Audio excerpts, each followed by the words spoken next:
Sorry, I'm just making sure it's recording. Okay, so you read this paragraph, right? We do have to get through this whole thing, so we gotta stay focused.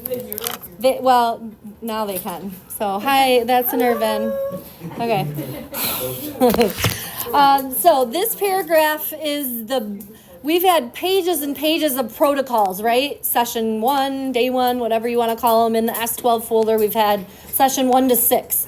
And they give us tons of background information about the biotech parts of this. This is the best. I wrote this as a summary. So this paragraph is the best full lab day 1 through 6 summary. A lot of it, though, I focused on days 5 and 6 so that we can get the sense of what the AMPR gene is and what the LAC-Z gene does and what's this blue and white business. So I would imagine some of those sections are still a little fuzzy. So let's take it back to like when we cut the DNA and what's going on with the lambda versus the plasmid. So we're going to walk through how we cut it, what it would look like if we were like zooming into the base pairs. All right. So you've got your different colored pencils. We're definitely going to use red is going to be what I use for all the lambda DNA, and blue will be our DNA for the PUC18 plasmid. So we really want to keep those two separate so that we can tell the differences. But some of the other things we should add first to this PUC18 plasmid is some parts to it. Like what other genes are in there. I'm first going to start with an origin of replication. So I'm going to try to type what's going on. There we go. At the bottom here, oop, that's red. My bad. I'm already off to a great start. All right, I'll use green. Why not? Okay, I'll use All right, whatever you want. This can be whatever color you want. I'm going to call it ORI because this is my origin of replication. So once this thing finally gets into a bacterial cell, that's where synthesis will happen. So it's the same kind of, replication bubble in the forks and everything you already know about how the DNA replicates itself. So another portion of this is the antibiotic resistance gene. So we need to stick that somewhere. I'm going to put it over here. Is that red or? I am using orange. Remember, blue I'm going to use for some other parts of the DNA of the plasmid, and red I'm going to use for the gene of interest coming from lambda. All right, so this is the AMPR. I always forget how to, do I lowercase this part and then it's an R, or is it backwards? Either way, this is ampicillin resistant. So I'm going to say ampicillin. I might spell that wrong. Resistance. So this fragment of DNA, the code, A's, T's, G's, and C's, code for proteins within the bacterial cell that help it live even in the presence of antibiotics. So the antibiotic we're trying to use is ampicillin. It's in the agar that they're trying to grow on right now. So if they never got the plasmid, they die. And they meaning the cells. All right, another area of this, it's called the polylinker, but it is the segment that has the LAC-Z gene. So I'm going to color this in pink, but then I'm going to call it the LAC-Z gene. But what a polylinker means is that within this LAC-Z gene, the engineers, the biotech engineers, made a segment that is all the restriction sites. So I'm not going to list all the enzymes that can cut here, but it's BAM and HIND. The only enzyme we care about for cutting DNA is EcoR1. So I'm going to say the restriction site or sites are located in this LAC-Z gene area. A lot of times they call a place that they've engineered into the plasmid that has a bunch of restriction sites, meaning like a lot of those palindromic, like 4 or 5 base pair long recognition sites where the enzyme cuts. They call that a polylinker. So that might be something you put in. I'm just going to leave it off for now.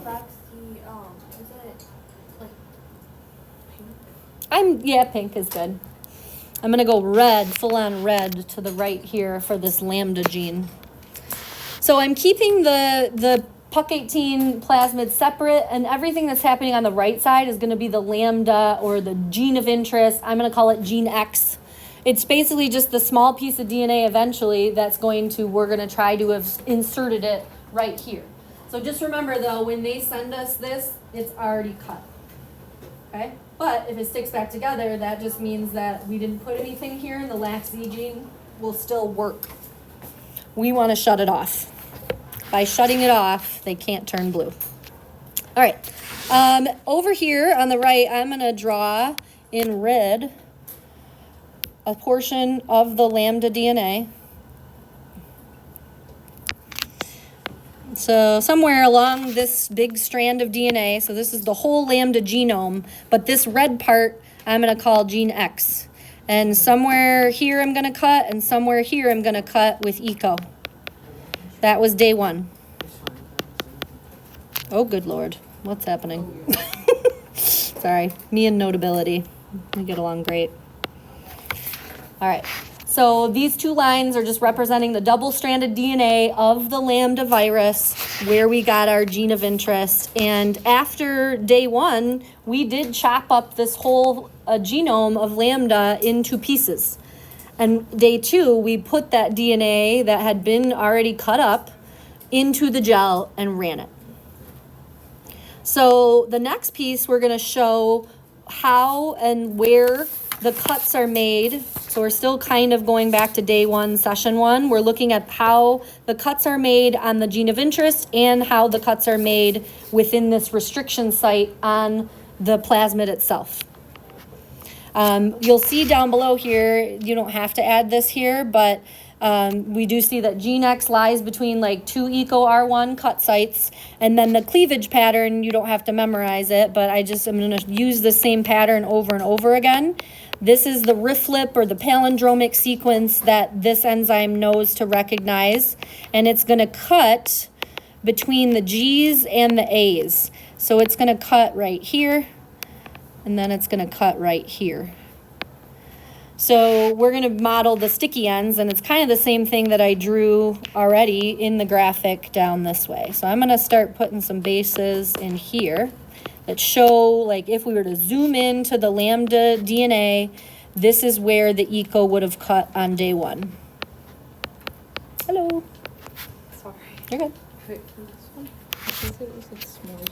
I was like confused on it. So one big smear, no bands. Oh my goodness, I keep doing this. Does that make sense? So like if we have one big smudge of DNA and it never makes any bands, it, sorry, I'm losing it. There we go. So if we don't cut things properly with any enzymes, restriction enzymes, it'll show up as a smear. Does that help? Yeah. But like, it says like, Bacterial looks like a smear, but didn't we cut it like... And the student expected like the smear? So if a restriction enzyme can't cut, that means there were no sites for it to cut. Okay. Okay? Thank you. Cool. I messed up and I had put the matching base sequences under here, but they should be up here. Sorry. I started to do it and I was like, how do I make a sticky end out of that? I can't. So here is the cut sites on both. So ECO R1 is going to cut here and here. Notice too, it's the same sequence forward as backward. So GAATTC, GAATTC. It's always going to cut between the G and the A. And so this gene that we want to insert, the small band on the gel, if you're thinking about it that way, that's the chunk of lambda DNA that we want to get into the open space that was cut already for us. I'm going to show in blue DNA on the plasmid over here. If we're cutting with ECO on the plasmid, or they cut it before we got it, we have to have that same sequence somewhere in that cut restriction and site. This is within the LAC-Z gene, but I'm not putting the LAC-Z on here. I'm just showing that where the cuts would be when the biotech company cut this for us. So they cut the same sequence in the PUC18 as we did in the lambda. Is everybody with me? So this happened before the sample came to us. They gave us to it cut, pre-cut, and open. This is what we did to isolate a band on day 1.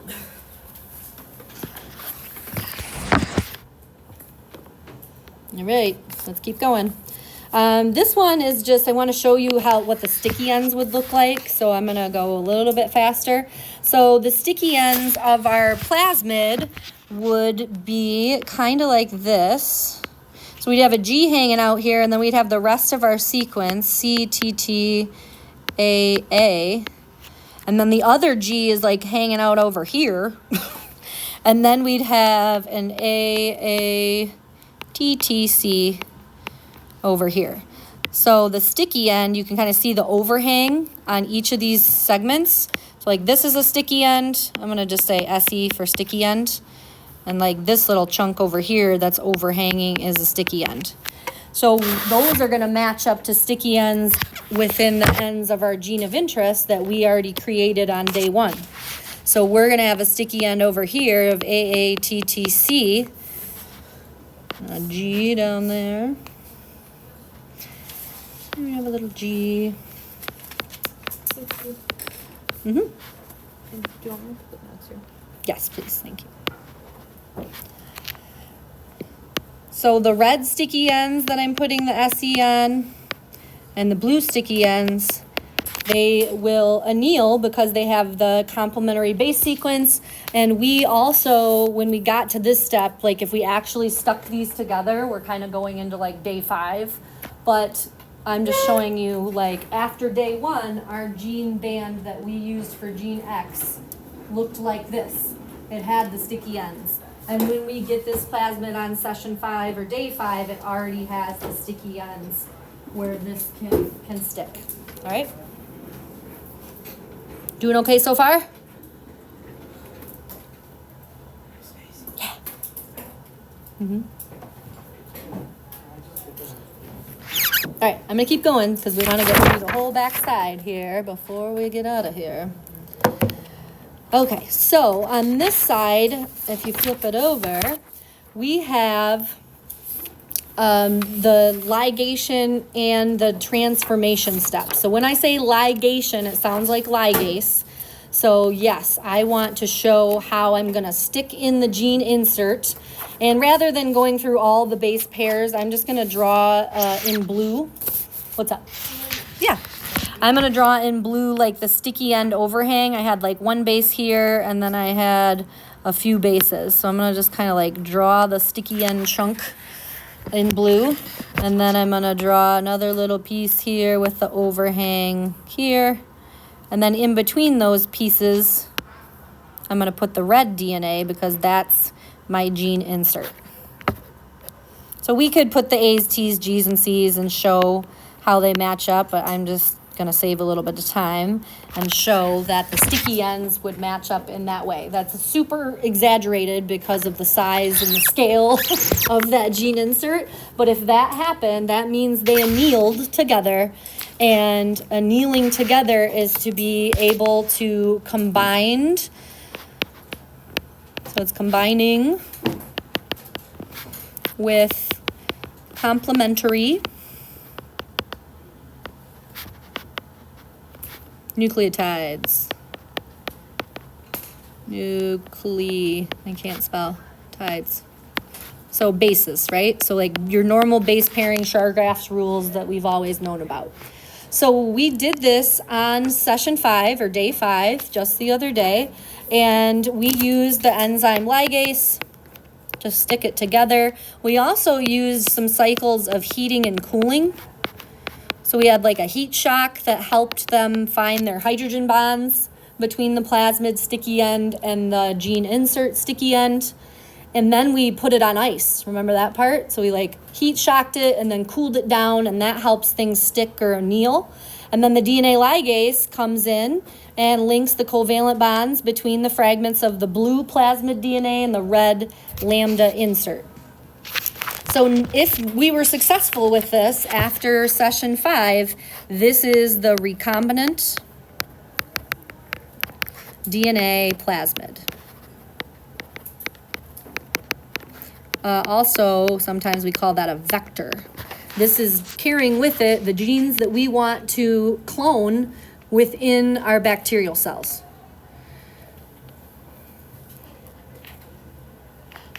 So this was, again, session 5. We had the isolated lambda gene of interest insert. We were calling it gene X on the previous page. And then we had a pre-cut plasmid PUC18. It still has the ampicillin gene in here. This part is disrupted where the LAC-Z gene is. It's got an origin of replication, all that business. And then once we heat it and cool it in the same tube, that they will stick. So the hydrogen bonding will help the base pairing, and then the ligase is your last part of it, okay? So when I say recombinant DNA, I mean a plasmid that has our gene insert successfully inserted, ligated. I haven't paused a lot at all for questions. What do you think so far as we go into the last bit with the bacteria? Yay, okay. So transformation, it was kind of what the day 6, session 6 was called. And that is transferring, or to transfer DNA from one source. It doesn't like my hand. From one source into bacterial cells.